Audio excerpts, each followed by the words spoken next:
when I was younger, I held deep ideals around it and expectations. And now I don't have ideals or expectations because I suppose from a philosophical perspective, you start to realise that you have no clue about what life means and why it is the way we are or how we've ended up here collectively together. And, you realise that your action is in a sea of many people's actions. And it's both deeply meaningful, but also at the same time, kind of esoterically, not meaningless, but kind of a drop in the ocean. Welcome to Priorities, the podcast about the things in life that really matter. I'm your host, journalist and coach Lily Silverton, and each week, along with a roster of incredible guests, I'll be exploring how priorities inform and transform our lives, sharing mindset tips, strategies, tools, and inspiration to help you prioritize your own life. We'll be covering what we think is important and unimportant, what we'd like to work on a little more, and the moments that changed our priorities and lives forever. I hope you enjoy. My guest today is entrepreneur and creative activist Sam Roddick, and it's going to be hard to sum up her social and environmental justice work in a short intro. Perhaps her most famous venture is Coco de Mer, the ethical lingerie and erotica brand, which she founded in 2001 and sold 10 years later. In her work with Indigenous communities, she's collaborated on a number of projects globally: Food of Vespa, Choose Earth, and more recently, the Solidarity Trading Company. She's also collaborated on Farming the Future, a multi-organisation initiative to strengthen agroecological movement here in the UK.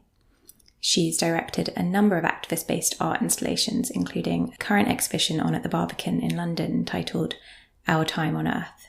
But all that could make her sound like she's a bit dry or earnest, and as you'll hear, she's really the opposite, with a fiendish sense of humour and unique, and I think useful outlook on life.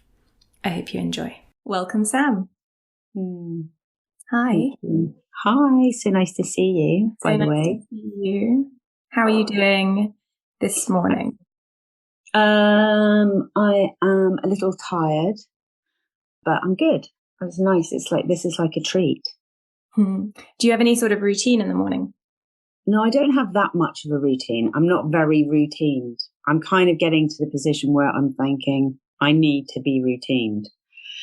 And it's like, essentially, it's like my worst nightmare having a routine. But now it's kind of like you hit a certain age and you're like, I think it's actually going to be a pleasure if kind of routine myself out. What would your routine look like? From an idealistic perspective? Yeah. Not from a habitual behaviour perspective. Mm-hmm. Okay, let's fantasize. Right, so my routine would be wake up in bed, stretch in bed, really get into the relax and wake up. I think literally put on music. I think that really sets the mood. And then probably have a cup of tea, nice herbally. Then do yoga. Awesome. This is exactly what I don't do, by the way. Have a shower, go for a walk and have a talk to somebody. Get back, work. I mean, I haven't even eaten, but maybe have something easy to eat and then work. And that will be it. Or maybe actually get up, have a cup of tea and write or draw. Roll out of bed, yoga it, shower, nature walk, come back into work. It's literally the opposite of what I do. Literally. I think it's probably the opposite of what most people do who are listening to it. It's all very good and well talking about routines, but getting them done is so much harder. If you could pick one thing from that, what would it be? Well, I think, yoga and meditation changed my life, 100%, but I've actually only just realised I am I think it's obvious to everyone else who's around me, but actually, to anybody, I've always known I'm dyslexic, but I always never thought it was only dyslexia I had. So like I listened to this podcast called ADHD Female, and they found themselves really funny. There's two presenters. They find themselves hysterical. And at first I was like, oh God, you guys are so annoying. And then the more I listened to them, the more I liked them. And then I was like, holy shit, I am so ADHD, but off the Richter scale. So I think within that, I just have to kind of like accept certain traits that I have.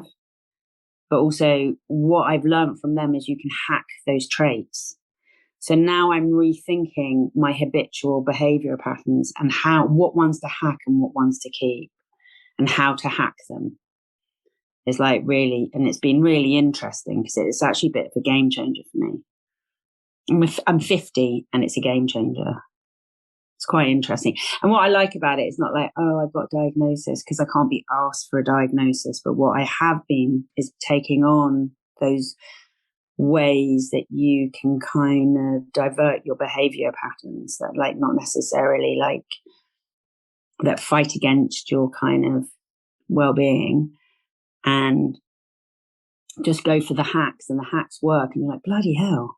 It's kind of simplifying it rather than kind of complicating it with the psychology, or, you know what I mean? Or like the shame, all of those kind of things. Like more about action, essentially. Yeah. Like building awareness and then action on it. Give us an example. I'd love to hear. So for instance, I've never been able to go to a yoga class ever. And I love yoga, right? Like yoga is like, honestly, I've been doing it since I was in my early 20s. And I call myself a highly accomplished professional beginner because I'm always beginning yoga, like literally like, you know, like, but it's a game changer for me. You literally can feel your bones breathe. And it kind of like, you can feel your capillaries kind of, you know, like those like day glow things, you know, like those luminescent things you get in festivals. That's what it feels like when I do yoga to my bones.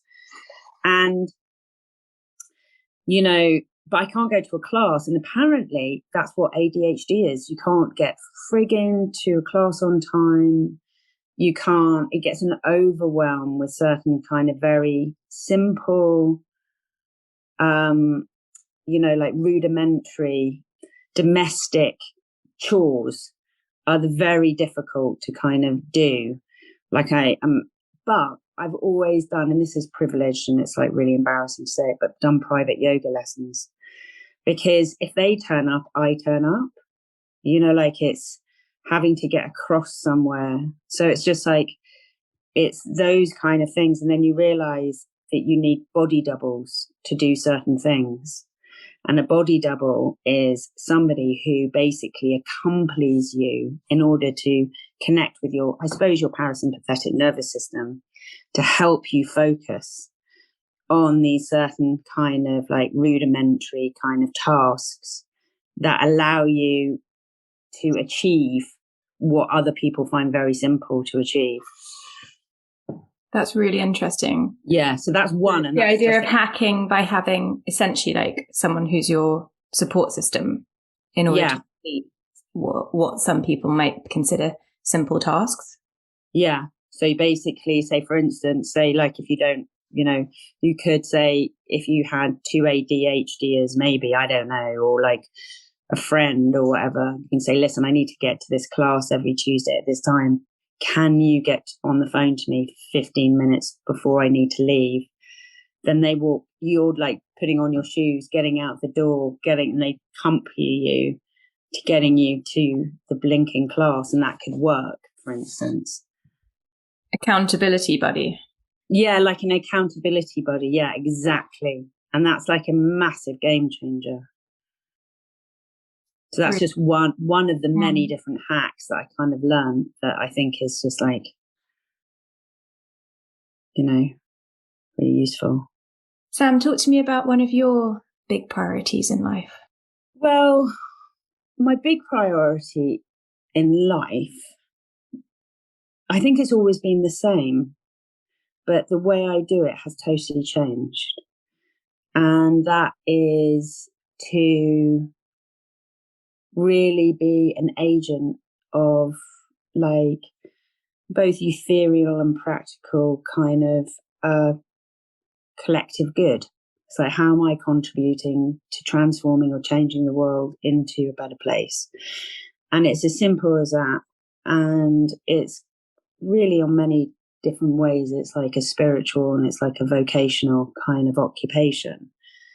And, you know, when I was younger, I held deep ideals around it and expectations. And now I don't have ideals or expectations because I suppose from a philosophical perspective, you start to realize that you have no clue about what life means and why it is the way we are or how we've ended up here collectively together. And, you know, you realize that your action is in a sea of many people's actions. And it's both deeply meaningful, but also at the same time, kind of esoterically, not meaningless, but kind of a drop in the ocean. For me, it is a life purpose and it's actually a service. The pleasure of it is in the collaboration, those who else are doing the work. And then the vehicle is creativity, is utilizing creative thinking, creative strategy, creative, emotional kind of inquiry. But actually, the delivery is practical. And it's actually in the practicalities of like doing collective good that the real kind of fruititious return comes. And it's not like you get to solve a world problem, you don't. But what you do get to see is these incremental outputs from all of the effort you've put in that are deeply rewarding, but at the same time, you're not capable of owning it because you're not the only one doing it. So I think it's quite humbling. So that's what I care about, and that's what I will do on both a micro kind of level and also on a macro level. And I've always done it, and I've just now kind of like in my 50s owning it in a way. And has it always been there, like, you know, since you were very young? Mm-hmm. Yeah, I mean, I came out that way, really. And, you know, it sounds quite dry, but I'm a very naughty, mischievous, and actually quite like deeply flawed individual. And actually, I love flaws. Like, I love the bit of wrong in trying to do the right. And I actually even like the choice of doing the right when you know fully well you're capable of doing something wrong. So it's even that kind of tension, I think, is quite kind of just full of life in that way. And also I can't bear earnest, boring, over sincere kind of thinking. I find it too dry, not very joyous and not real. So I actually think, you know, it can be from I love kindness. So people who I don't care about like the grand ethical gestures of sustainable thinking or systems change or all of that stuff. Actually, a simple act of kindness is so profound and anybody can do it. And to witness that, I think, is such a delight. So, yeah. From a young age, I've just been driven in that way. But I think it's kind of a cultural and also a bloodline thing. Because, like, you know, when you look at my ancestry, there's always been deep rebellion and, you know, like people singing from their own, you know, hymn, how do you say it? Songbook or whatever. Don't know that phrase. So I'm sure like I've been cultured into it from my grandmother and my mum and my dad. But also I think it is like innate within you, you know. I think as well with your mother's legacy, sometimes the children of people who have that level of, I guess, notoriety within their field, Mm-hmm. as your mum did, can sometimes rebel against it, whereby for you it's really been an inspiration, an aspiration? Yeah, they could. But I think the thing is it wasn't just my mum, it was my great-grandmother and my grandma. So like my great-grandmother was a part of a traveling community, like circus people, and they accumulated historically quite a huge tract of mountain land in Italy. And then she gave all of that land back to the tenants. So, like there are like, I think that because my family was, my mother's side of the family was circus people. I think money used to travel quite freely with them. So I think there is a culture of like, hustle. And, I'm not saying that they were all good people, because I can tell you right now, I bet you they were not, right? But the way that they related to money, I think, was a lot more free rather than accumulation, because they were travelers. They traveled with the circus. You can only carry as much as you can carry. And I'm sure they have like bank accounts and stuff like that, but I'm also sure that they were a few bank accounts, I should imagine, being circus people. But so my mum had a very interesting, and my grandmother had a very interesting relationship to money that I think didn't brew fear about loss. Easy come, easy go. Yeah, they basically hyper valued, which I also think is a bit of a problem, to be fair, work ethic. I think people really like hold work ethic as a virtue. But as we know, an extreme work ethic gets you an American kind of labor system, which is absolute virtual hell. No holidays. The status is your work position. The hierarchy of like, the work kind of force. It's not really valuing nature. It doesn't really value family. Doesn't really value celebration or joy. All the things that really make life worth living. You get America and you get China and you get hell. It's a big question for Monday morning. Do you think that systemic change is needed? Globally, 100%. I don't think anybody with real brains can question that. I mean, it's systemic change means changing of infrastructure, and the infrastructure is prejudice, and it's filtering out the infrastructures that we have, like our institutions, healthcare, education, financial system, policing system, all of like the regulatory, institutional systems, business, have designed people out of it. So it's kind of built, inequality is built into our infrastructure. So if we want a more harmonious kind of, a culture that is much more harmonious, we're going to have to really change. It's like, but culturally, that's very difficult because we're so set in our belief system. So it becomes a conundrum, a negotiation. And that's what you see with like the green economy, is they're negotiating a transition, but keeping the same system.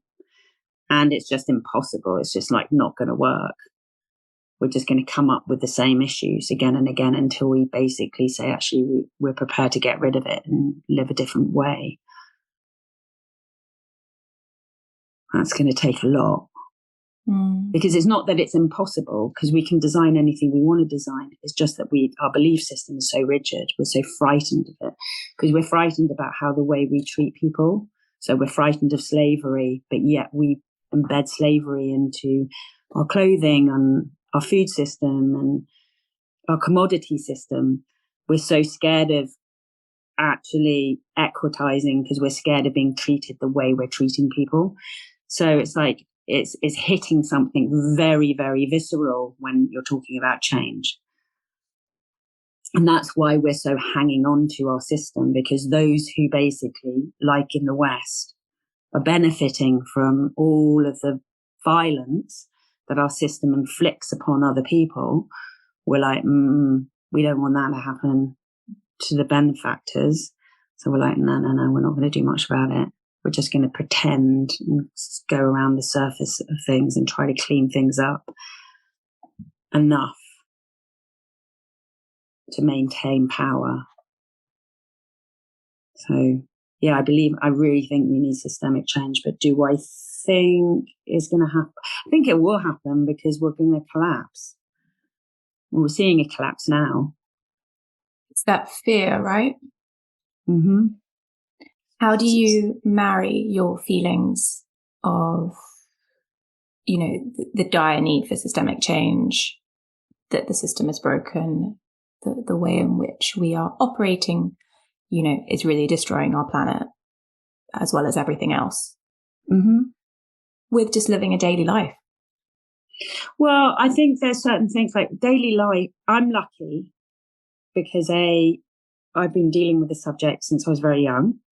So I worked in the Amazon when I was 17.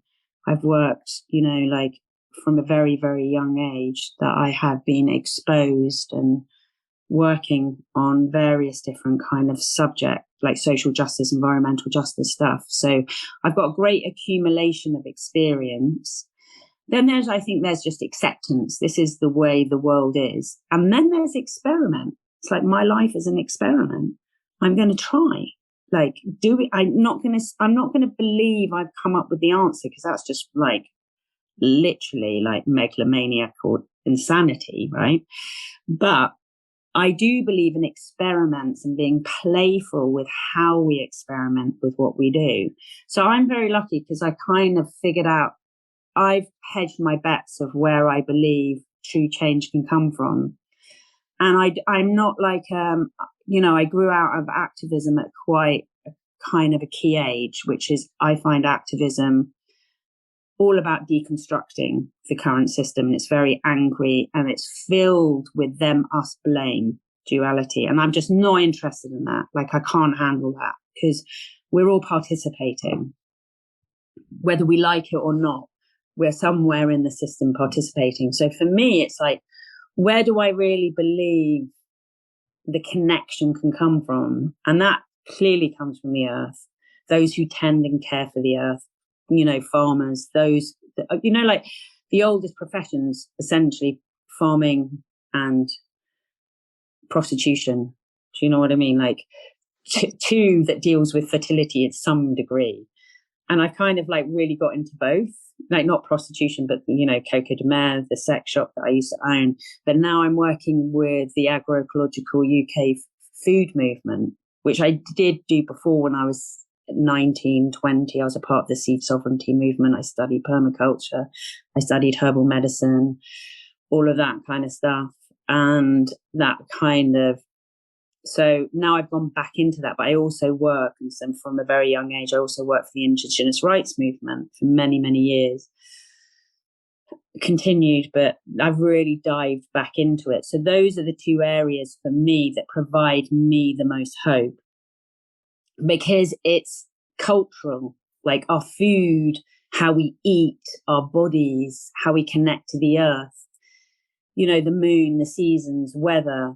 In this way, it's there's a reteaching in there of look, all we need to do is become busy workers tending and caring nature. So how do we do that?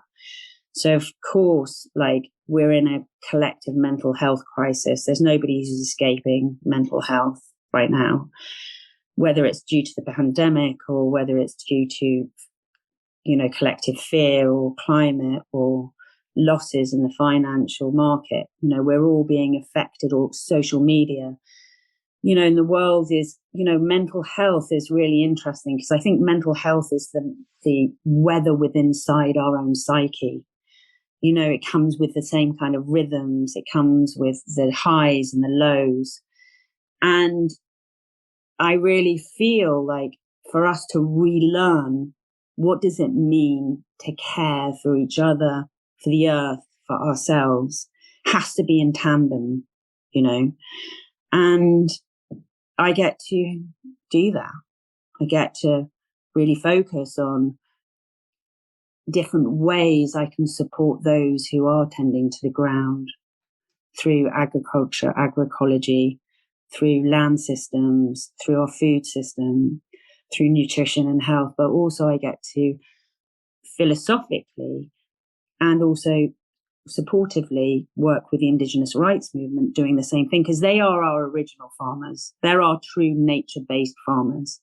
You know, like archaeologically, they have proved that the Amazon is a dense garden, right? It's the thickest, most diverse food garden in the world.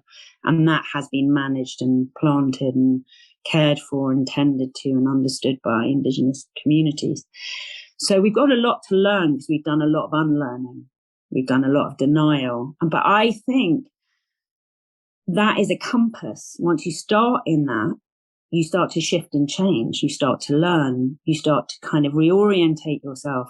And suddenly the world doesn't feel frightening anymore because you can actually see the fruits of your labor. You know, soil regeneration comes with great, you know, like putting composts or utilizing kind of like drenches that can basically heal like nutritionally deficient biomes, like populating your own digestive system while populating the Earth's digestive system, is you start to feel better. You start to see birds come back. You know, nature is abundant and it really wants to live. And once you start to kind of like invest in not only yourself, because I think there's a lot of spiritual bypassing when people overlook, overtake them. Furiously here. Yeah. And so it's like, how do I take care of you? And how do I take care of the bees? And how do I without it like overstretching you? I think there's a joy in it. You know, so that's kind of how I deal with it. With the with a lot of self-help is that it is just that, it's self-help.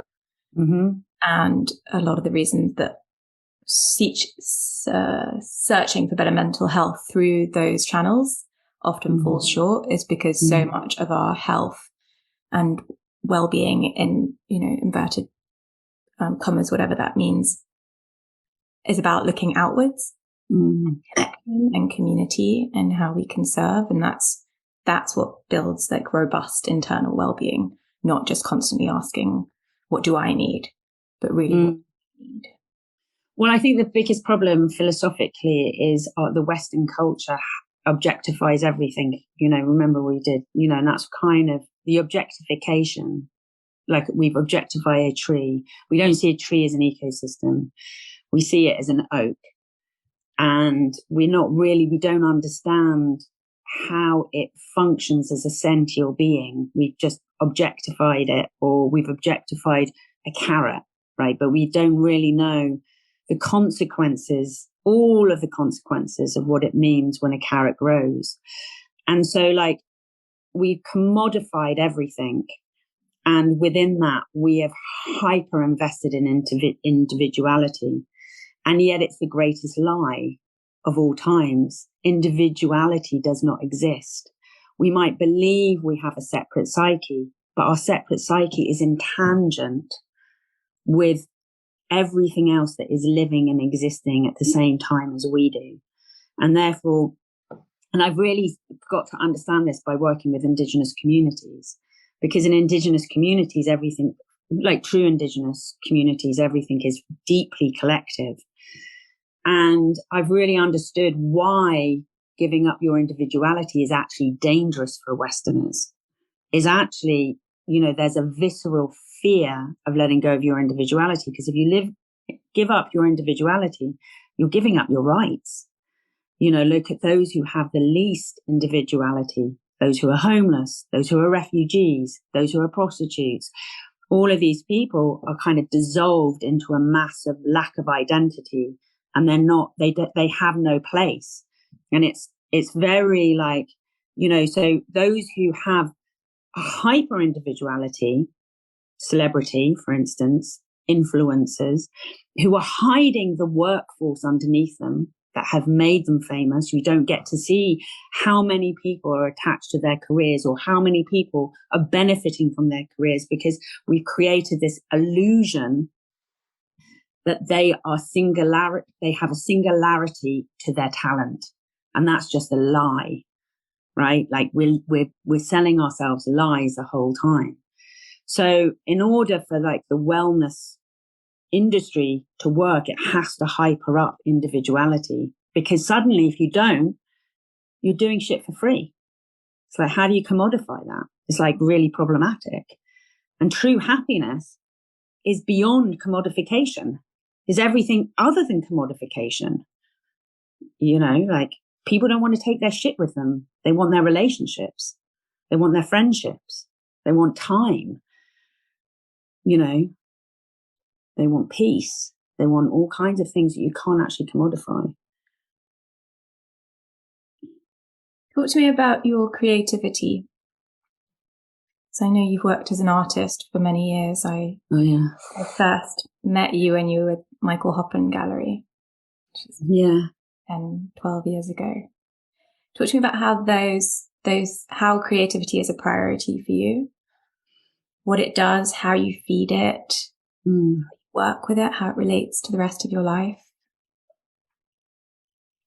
I think I've come to really have a 360-degree value of it.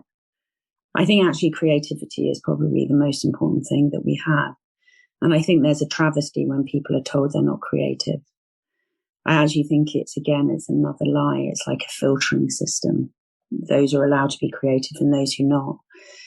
And I actually think culture is the most important thing. And you can see this kind of arise in a different way because we've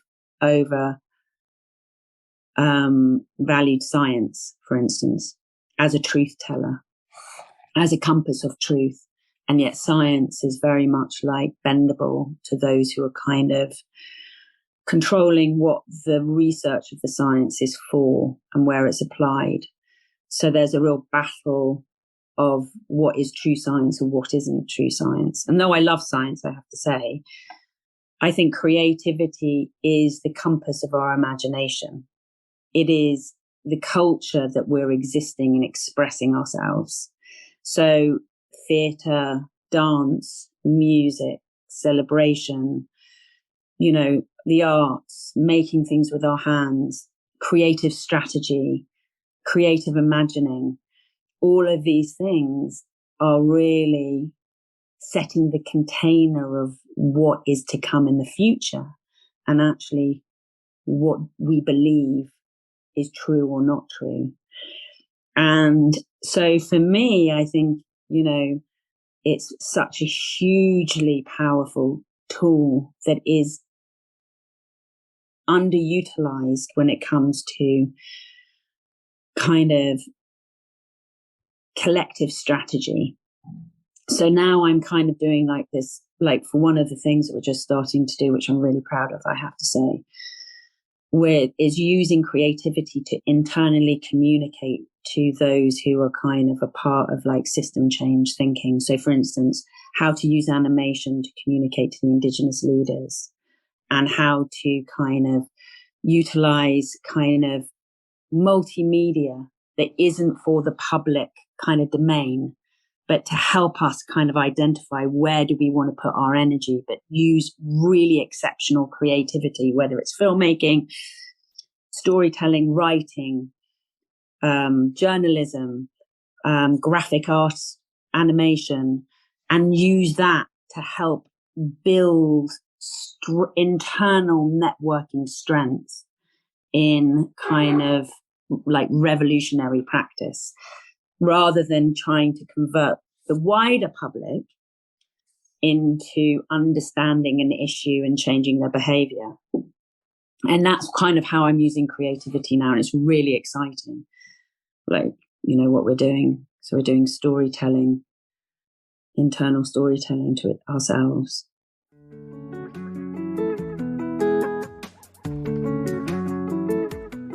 I think it will come as no surprise that one of my priorities is meditation and yoga. Not that I always find it easy to prioritize, because I really don't, but I do know that I'm a better person when I do, and my husband will probably back me up on that one. Anyway, I'm so thrilled that this episode is sponsored by my favourite yoga space in the world, Yoga on the Lane. They have a studio in East London, which I actually used to live across from, but they also have online classes and workshops. Their founder, Naomi Anand, I've been taking classes with for more than 15 years and can honestly say she and her cohort are some of the most intuitive, welcoming and expert teachers I know. I'm also clearly not the only one to think this. Naomi is the author of 2 books, Yoga: A Manual for Life and Yoga for Motherhood. So if you've never thought of getting on a mat before, or if you're a very seasoned practitioner, please do check them out. You won't regret it. www.yogaonthelane.com.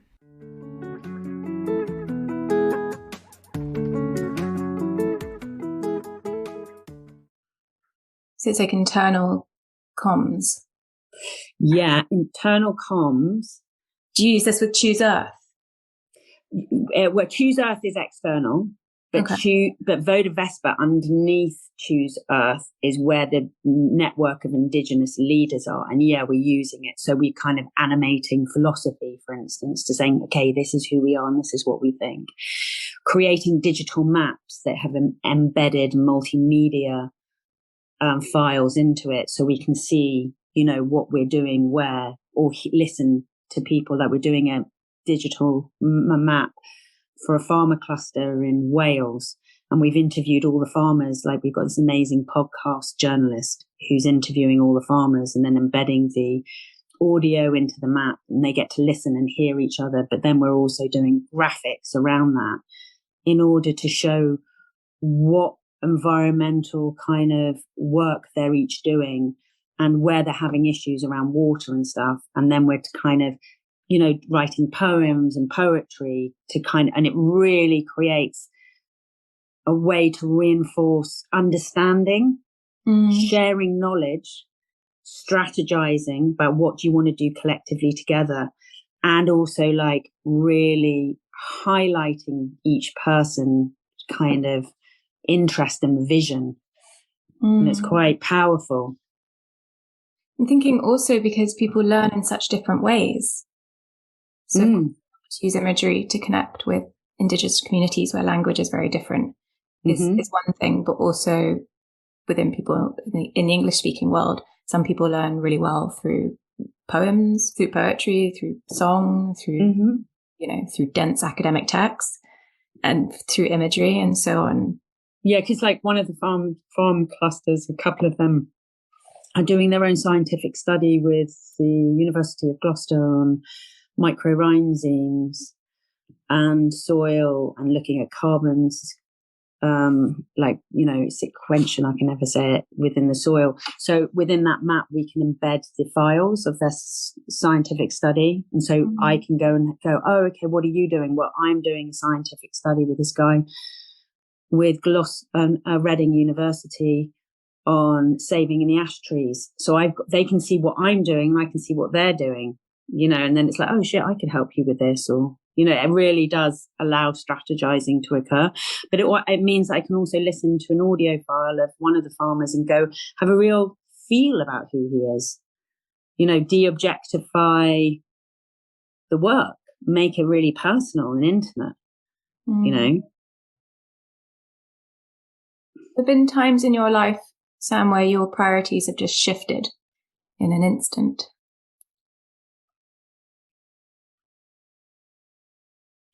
You know what? I honestly think it could look like that, but if you actually look at it, they're probably all the same. I think my methods have changed. Like, so when I was younger, I basically didn't understand what it was to not hold all the pieces, to be in charge. Now I'm really, really enjoying a deeper collaboration, really understanding that each one of us has our place to play within it. And there's a limitation to what we can do. And actually to share that space is way more powerful. So I think that's been a real kind of shift of like, even though I initiate quite a lot of ideas, a lot of what I'm initiating is by listening to others. So, I don't really believe in originality, to be fair. So what I'm initiating is by listening to what people say they want and then initiating that. and that's really working. But I think for me personally, I've never managed the work-live-life balance. And if I can achieve that, that would be the greatest achievement of my life. Do you know what I mean? Like, people who listen to this podcast regularly all know that I often say that I think it's a myth, this idea of a work-life balance, that I think we can copy nature and live more seasonally. So sometimes we will be working really, really hard and that will be the nature of things. And sometimes there will be periods of rest and so on. And that it's not easy or straightforward or simple or even achievable for many people to have a perfect balance, to have a perfect anything, right? Let alone a balance. Yeah, I do think like social media and the digital world has ruined a lot of my creative outputting. So if I could at least kind of cut that down massively, I would I really do think it's a massive addiction. Yeah, I agree. It steals so much of that either creative time or downtime. Yeah, and it really affects the psyche. It's like, I think it's really exasperated. I don't know if like, maybe I wasn't ADHD and I've just become because of like, you know, the 2-minute friggin' like info that you're being constantly confronted with. Like maybe I've been made ADHD. And that's what... It's definitely changing our brains. Yeah. And I just think, you know, when people are like going, oh, everybody's ADHD. And it's like, well, maybe we're all being cultured into this behavior pattern that is really like not healthy. So for you personally, what steps would you take? Could you take? Do you want to take? I'm the kind of person who constantly says I don't want to eat crisps and then ravishes through the whole bloody packet. So just FYI, you know, I'm living in an uncomfortable reality of my own behavior patterns, which is if I could, I would go back to drawing because I was an incessant drawer right up into my 40s and get off the internet. But my work demands it. Like the beauty of it is the digital age is it connects me. I can connect to the most remote parts of the world and be in collaboration. You know, like there's a lot of great that can come out of it. You know, so I just don't know how to do that really. Yeah. Have you ever tried setting time limits or any of that kind of stuff? Yeah, I mean, I can live without it like for 2 weeks or a month or whatever, but it does mean, you know, like, you know, I don't have a landline anymore. Do you know what I mean? It's like, how do you manage it and remain moderate and also do the outputs you need to do? I don't know. Well, I'll find out. I'll figure it out. I'm going to take a month off in January and I'm going to figure it out. Oh, good. Can you come back on and let us know? Yeah. See how long I last. You know what I mean? Like detoxing it straight back on. It's that constant battle between, as you say, using it for purposes of good. But do you know what I mean? It's not like I'm using it benevolently. I'm not really interested in all the eco influencers. I'm right in there going, what is happening in trash culture? And that obviously feeds like this dopamine part of the brain as well, right? Well, it also kind of, because I'm really interested in what it says. It's like, it's a bigger indicator about our culture looking at that world of like what is happening to him is such an important subject for me because it kind of gives me a conglomerate understanding about where our world is going, you know, Britney Spears and him and mental health and control and lack of control. It's like, you know, the world of politics is crazy right now. Do you feel like we can, is it the right word, extrapolate from Kanye West and Britney Spears to like the yeah, I do. Yeah, like I really do. I think we've turned into the Roman gladiators of social media. You know, they've been put in the ring, and we're like watching, like it is the gallows. Do you know what I mean? It's like the hanging gallows. Like when Amber Heard and Johnny Depp, it's like crazy. You're sitting there going, I can't believe this is a slugging match that's going on. Like, it's kind of like, I think it's actually way more important than people are really like stating. Because, you know, because we're the rise of misogyny.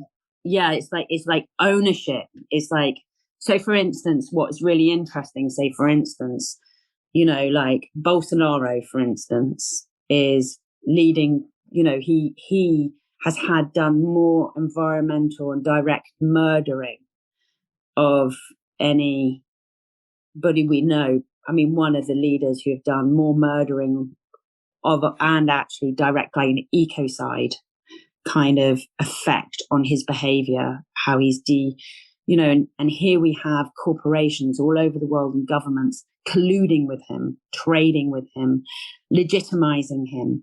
And then you get Kanye West, who is toxic in what he's saying and the manner that he's saying it. And we've defunded him like we are holding a righteous kind of, you know, like he got massively defunded. He got penalized for very toxic remarks, but and also inciting kind of like a hate response, right? And it's not to legitimize him or saying, but the contradiction is, it's like smoke and mirrors, and actually the real consequences of our collective action, you know, Adidas, VMH, like, you know, their track record on their ethical kind of business is pretty much zero. And yet we're, you know, but we've got these kind of like these false figures of aiming all of our moral outrage at, and the penalization and this false understanding of what does it mean to cancel.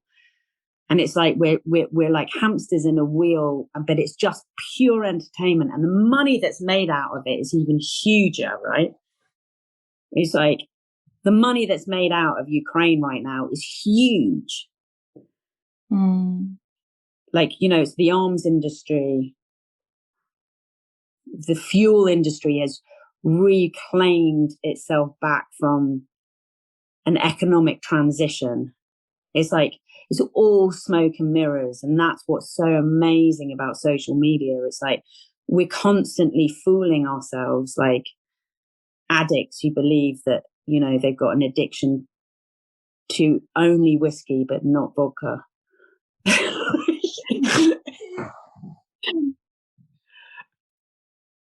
Do you think, though, that...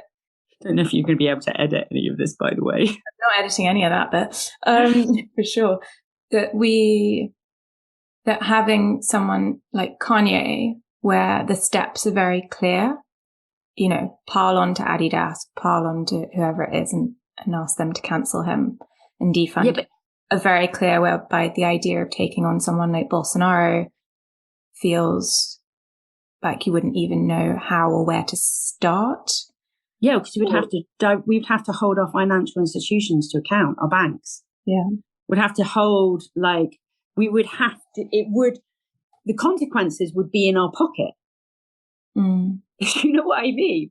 We would have to hold ourselves to account because we're all eating from the very, you know, like, and also we would have to admit there is no such thing as sustainable products because it's all infiltrated by the cartel in Brazil. I mean, I'm saying that because I know, because I work there, right? So we'd have to face some clear truths that we're not really wanting to face. So I just think the thing is that what I'm saying is we've created a circus and we each have our own circuses that are being played out. And the framework that is being held is toxic. and whatever fits into that toxic framework is eventually, to be successful, has to be toxic. It's just because like social media requires a certain amount of kind of a huge amount of editing. So editing content, editing like nuance. It's a mechanism that forces you to behave in highly deficient ways. So anybody who's utilizing it, is holding success in it, is actually the worst example of where, like, it's a destructive example of like what isn't fundamentally working and what's driving our society down the toilet. And it's really toxic, you know, Kim Kardashian or Donald Trump or, you know, influencers as well. That's why I love podcasts, by the way. I think podcasts are not like that. I think podcasts are out of that realm because it allows a deeper, longer conversation to be had. And it can inspire people to look further, to research, to inquire. Whereas social media is too much as a conveyor belt. So it's just chucking out the same thing and reconfiguring other people's content. Mm. Yeah, I recently mostly stepped away from social media and I was doing a lot of my sort of coaching content on there. All right. Thinking that I had to. And then found out about Substack, where you can put these weekly newsletters, which felt a lot more me, first of all, because as a journalist, I like long form, like to be able to drone on and on a little bit.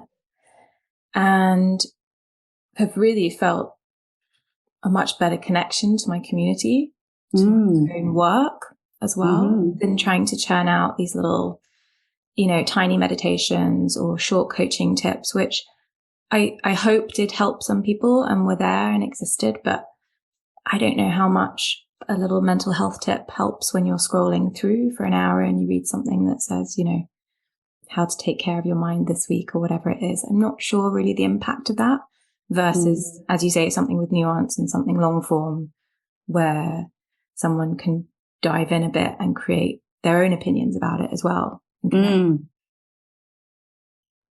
And also like have a chance to agree with some opinions and disagree with others.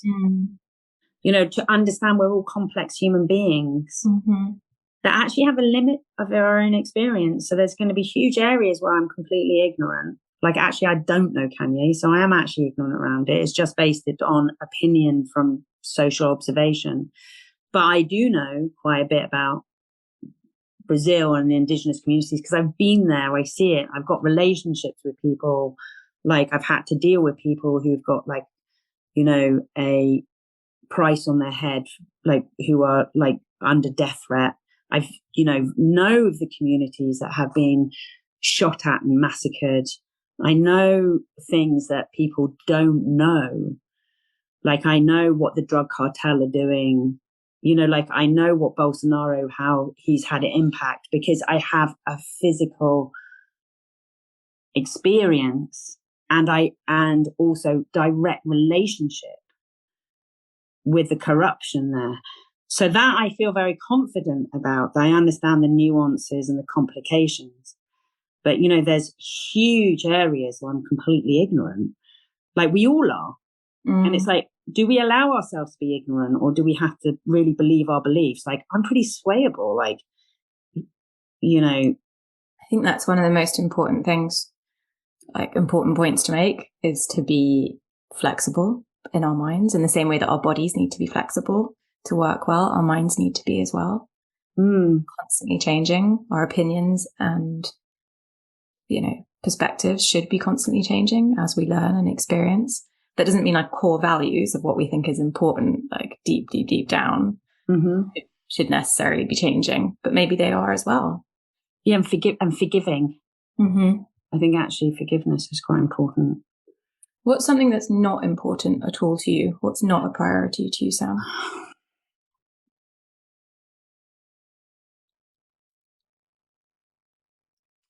I think ambition is not important for me. I mean, it's hard because I'm like, right now I'm trying to save my ash trees. And if you kind of go, like, I've done a deep inquiry and found this scientist in Reading University, and we're doing these experimental treatments to save these old trees, right? And if I actually break that down, it's like, oh God, that's really deeply ambitious, right? But do I believe I can save the ash trees? Is it really that important? I'm just going to give it a go. And I'm up for failing, but I'm going to give it 100 wild %. So it's actually like not really worried about outcome, just like put in the effort, take a punt, be experimental, give it a go, but also like be strategic, but not tied up in believing the strategy, just kind of like, so it's like, that's kind of what I feel like. It's just like turn up and give it a go with everything you might know, but like, don't overbelieve, like don't tie up your success. Like, give up trying to be successful. Like, reframing success. I'm zero interested in success. Like, I really think it's toxic. Go for the process rather than the goal. Yeah, 100%, because the goal is really disappointing. But actually, then you might miss the magic. Like, oh shit, this happened instead. Well, that's pretty wild. Like, yeah, process, not goal, 100%. All right, Sam, I think we'll leave it there. Thank you so much. As always with interviewing you, I'm going to struggle to find a pull quote because there's so much in there to make me think. But yeah, thank you very much. Yeah, sorry. Oh my God. I listened to, like, honestly, just quickly, I listened to like me interviewing Glyn Percival, the scientist who's like the lead on biochar and saving these ash trees. When I actually listened back to myself, I was like, I am so deeply inarticulate, but in my head, I knew exactly what I meant. And it was like, it was crazy. It was funny. I completely disagree with you there. I think you're incredibly articulate. Well, you'll listen back on this. We'll listen back. Yeah. Yeah, you'll be like, at the moment, I knew what she was saying. When I listen back, it's like, what the fuck is she talking about? Now that I'm no longer staring into her eyes, it actually makes no sense.